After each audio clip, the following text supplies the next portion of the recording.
আসসালামু আলাইকুম। আজকে এই ভিডিওটা তাদের জন্য যাদের পুরাতন দাউদ আছে, একজিমা আছে তাদের জন্য।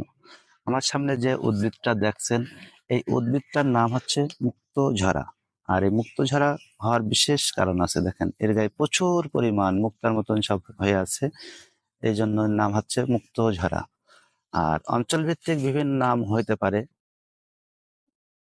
এই মুক্তঝরা দিয়ে কিভাবে দাউদ একজিমা সারা যায়, আপনারা যেখানে ক্ষতস্থান আছে সেই জায়গাটা সুন্দর করে গরম পানি, কুসুম গরম পানি দিয়ে ধৌত করে নেবেন। নেওয়ার পরে এই নখ দিয়ে না, নখ ছাড়া চামচ দিয়ে হোক, অন্য কোনো জাতীয় জিনিস দিয়ে হোক, আপনারা চুলকায় নেবেন। চুলকানোর পরে এই মুক্তঝরা গাছের পুরো ফল সহ পাতা এক মুঠো নেবেন। নেওয়ার পরে 1 চিমটা লবণ দেবেন।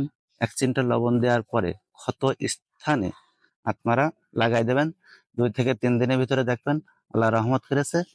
আসসালামু আলাইকুম।